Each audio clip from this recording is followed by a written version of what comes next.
Baik, 7 jam yang lalu saya dapat pertanyaan dari PND. Assalamualaikum warahmatullahi wabarakatuh. Semoga sehat selalu. Perkenalkan, nama saya Agung. Mau tanya, bagaimana caranya agar kita terpilih sebagai penerima beasiswa kuliah luar negeri? Apakah modal bahasa Inggris saja cukup? Jawab singkatnya, enggak. Nggak bisa, kalau cuma bahasa Inggris doang nggak akan dapet. Oke, sekarang cara berpikir yang gini ya. Satu, beasiswa biasanya diutamakan ke mereka yang terbaik. Itu yang pertama. Jadi usahakan semua nilai Anda bagus. Syukur-syukur dari SMP, SMA, kampus, tingkat 1, tingkat 2, tingkat 3, semuanya bagus, kalau bisa yang terbaik. Oke, itu satu. Kedua, kalau beasiswa dari luarnya langsung sih nggak peduli Anda mau balik lagi ke Indonesia, atau kadang-kadang malah lebih suka kalau tinggal di luar negeri nantinya. Jadi yang ngasih beasiswa kalau dari luar negeri ya nggak peduli Anda mau pulang, atau sebagian kadang-kadang pengennya tetap di sana sebenarnya, karena orang luar cari orang sih sebenarnya. Mereka di luar negeri cari orang yang bagus, karena mereka hanya bisa industrinya, teknologinya akan tetap bagus kalau ada orang bagus. Jadi mereka ngasih beasiswa supaya Anda tetap di sana sih sebenarnya ujung-ujungnya, kalau beasiswa dari luar. Kalau beasiswa dari dalam negeri seperti LPDP dan sebagainya, berharap Anda sekolah balik, nggak tetap di luar gitu. Jadi ada dua versi nih, tergantung Anda beasiswa dari mana nih nantinya ya. Itu yang kedua. Jadi ada yang boleh tetap di sana, ada yang bisa balik. Nah, sekarang yang lebih penting, jadi yang pertama tadi terbaik, kedua bisa keluar dalam, bahasa Inggris akan nolong banget memang. Jadi kalau bisa bahasa Inggris itu sangat menolong sekali buat beasiswa segala macam, terutama buat interaksi sama profesor, buat sekolah di sana sih. Yang paling, kalau saya lihat, masalah paling besar di orang Indonesia adalah dengerin orang bule ngomong. Ini waktu zaman saya, tapi ya waktu zaman saya berangkat sekolah dulu, keluar, masalah kita adalah dengerin orang bule ngomong. Saya sendiri kebetulan anggota Orhari, tukang ngebreak, suka ngomong sama luar negeri. Jadi kuping saya biasa denger bule ngomong. Cuman teman-teman yang lain karena nggak biasa ngebreak, nggak biasa dengerin, agak susah.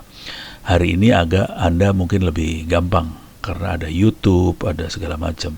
Jadi dengerin orang bule ngomong mungkin lebih bagus lah daripada zaman saya dulu, gitu ya. Jadi terutama bahasa Inggris bisa nolong. Nah, sekarang yang lebih parah, kalaupun kita terbaik, apa yang membedakan kita yang terbaik dengan lulusan-lulusan yang lain yang juga terbaik, gitu. Jadi harus bisa bedain antara kita dengan lulusan yang terbaik seperti apa bedanya. Oke. Karena di Indonesia itu kampus ada sekitar 3.000-an kampus di Indonesia. Kalau kita ranking yang terbaik, Anda punya lawan ribuan orang loh buat keluar itu. Jadi lawannya banyak banget sih sebenarnya buat beasiswa keluar, karena mereka semua juga akan nyari beasiswa keluar. Itu ribuan tuh tiap tahun kampus ya. Satu kampus kan yang lulusnya bisa 15.000, jadi jutaan sih sebenarnya. Jutaan orang sih sebenarnya yang per tahunnya, persaingnya tuh jutaan orang. Oke. Cuman jutaan kan sebagian besar akan kerja ya. Jadi mungkin kalau satu kampus satu aja udah 3.000 tuh lawannya. Gitu. Nah, apa yang bisa membedakan kita dengan lulusan-lulusan yang lain? Itu yang lebih penting lagi. Jadi kalau cuma ngandalin nilai sama bahasa Inggris, lawannya banyak banget. kita harus ada plusnya lagi di samping nilai bahasa Inggris. Contoh plus yang lain adalah misal kita punya pengalaman kerja. Misal teman pengalaman kerja kan ngebuang waktu ya, bisa 3 tahun, bisa 4 tahun, bisa 5 tahun, itu waktu kebuang tuh ya. Pengalaman yang lain lagi adalah udah jam 4. Yang lain lagi adalah kita misalnya punya karya yang sebetulnya yang dicari untuk S2 S3 adalah penemuan dari sisi ilmu ya. Kita kalau karyanya adalah karya-karya yang memang orang lain udah pernah bikin, ya syukur alhamdulillah. Tapi kalau karyanya lebih ke penemuan baru, itu yang lebih disukain oleh kampus di luar S2 S3 tadi. Oke. Coba saya tulis dulu dah biar di sini bisa nggak ya? Bisa lah ya. Jadi tadi yang satu adalah terbaik di kampus atau di kelas atau di angkatan. 2, ya bahasa Inggris oke lah. Terutama kuping. Saya tambahin deh selain bahasa Inggris, kemampuan menulis. Itu yang penting. Jadi sebagian besar bangsa Indonesia susah banget kalau disuruh nulis. Jadi kalau Anda bisa nulis akan sangat nolong banget, terutama buat kuliah di luar. Oke. Dan tadi kalau terbaik itu nggak akan nolong. Terbaik aja saingannya masih banyak. Jadi kita harus punya karya. Kerja. Tadi kerja dulu ya. Kerja, punya pengalaman kerja. Kenapa pengalaman kerja itu penting?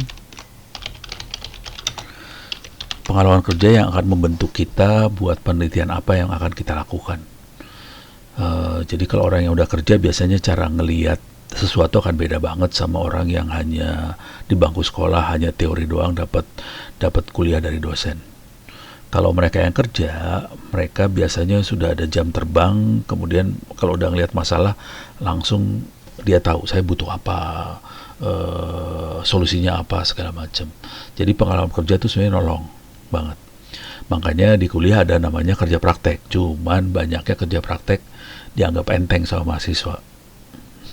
Kalau kerja praktek yang benar, itu banyak pengaruhnya sih sebenarnya untuk cari solusi di lapangan segala macam. Nah, dari pengalaman kerja itu sebetulnya akan sangat membantu sekali adalah karya. Karya bisa misalnya kalau kita kerja di IT, kita karyanya misalnya pernah bikin server, pernah bikin VPN lah, pernah bikin cloud apa segala macam. Walaupun ini mungkin pertama kali mungkin hanya kopas-kopas aja dari how to yang ada di Google, kita kopas dan kita bisa bikin karya sesuatu. Itu harus ditulis semua ya. Ini nanti di CV Anda ini harus ditulis. Oke.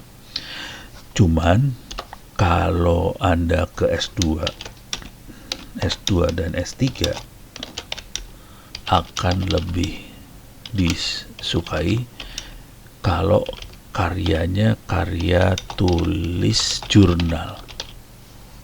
Itu lebih sukain.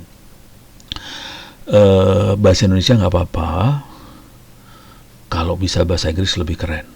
Oke. Soalnya saya udah pernah ketemu sama orang yang nulis, jadi dia melamar buat S2 di luar negeri di LPDP dan dia nulis jurnal.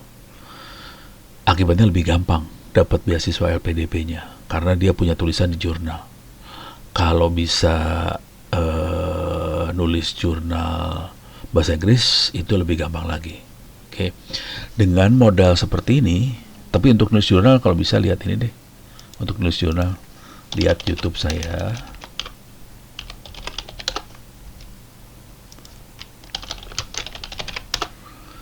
Oke, lihat ke YouTube saya, masukin kata kuncinya jurnal.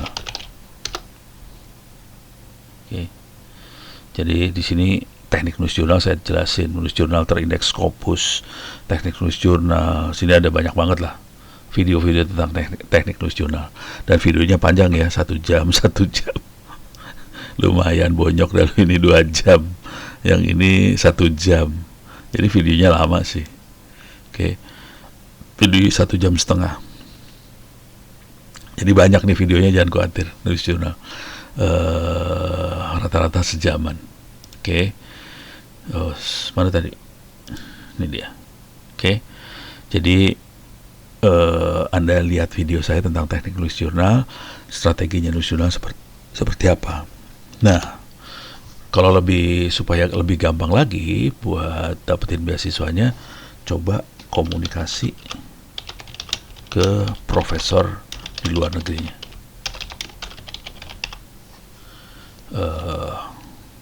Profesor di kampus luar negeri ya, kampus luar negeri, sekalian sama apply buat sekolah S2. Jadi yang 7-8 ini perlu Anda kerjakan. Jadi komunikasi dengan profesor luar negeri intinya, tapi buat komunikasi nggak bisa komunikasi biasa aja ya, maksudnya Anda survei dulu ya, tambahin lagi lah, survei kampus di luar negeri yang cocok. Jadi kuliah di luar tuh nggak sekedar beli tiket pesawat berangkat kuliah, enggak. Jadi Anda harus survei dulu kampus luar negeri yang cocok dengan minat Anda dan kemampuan Anda, dan paper jurnal yang Anda tulis, komunikasi dengan profesor di kampus itu yang cocok dengan Anda ya. Kira-kira mau nggak dia mau jadi pembimbing tugas akhir segala macam. Ini nggak wajib, yang ini nggak wajib banget nih sebenarnya. Cuman intinya gini, perlu cari profesor yang cocok supaya kita ya lancar kuliahnya sama tugas akhirnya. Oke. Cuman itu kalau kampusnya adalah by research. Jadi kita sekolah S2 atau S3-nya dengan research. Ada S2 yang hanya kuliah aja. Mungkin di akhir sekolahnya kita perlu bikin paper gitu. Ada. Kalau itu nggak perlu. Ini nggak usah dikerjain yang ini. 789 nggak usah dikerjain. 78 nggak usah dikerjain. Oke. Jadi cukup survei, terus nggak usah komunikasi, kita bisa berangkat. Apply buat sekolah dulu tapi ya, apply buat sekolah. Nah, dengan modal bahwa sudah diterima di sini, nanti kita bisa apply buat beasiswa.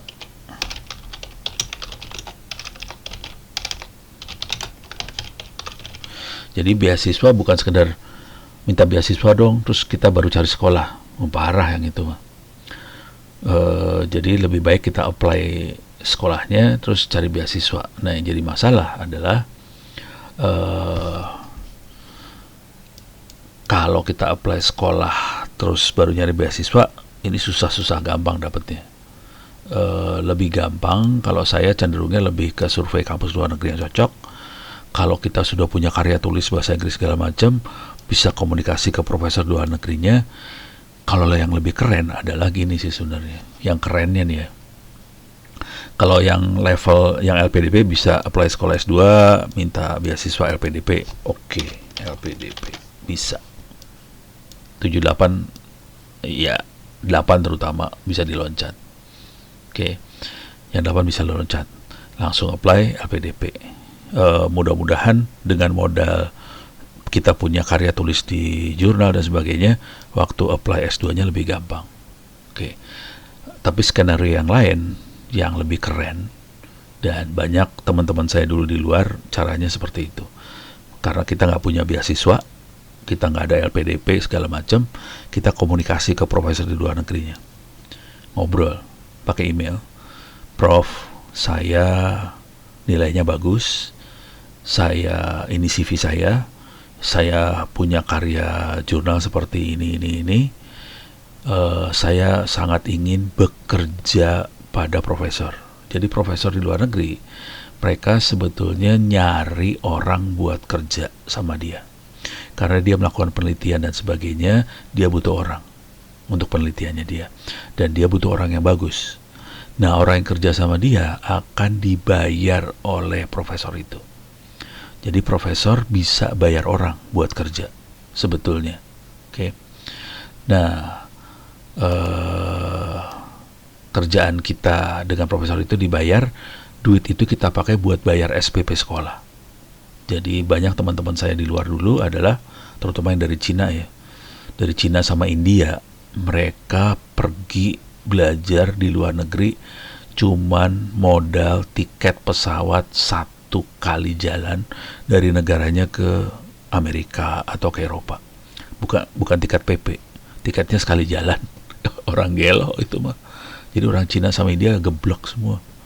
Dia berangkat dengan tiket 1 kali jalan ke luar negeri, udah gitu, tapi dia udah kontak dulu profesornya, saya keahliannya gini, mau nggak Anda mempekerjakan saya sebagai asisten peneliti, tapi dibayar.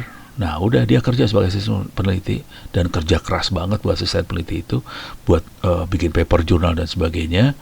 Nah dengan uang itu dia bayar SPP S2-nya gitu, atau S3 gitu.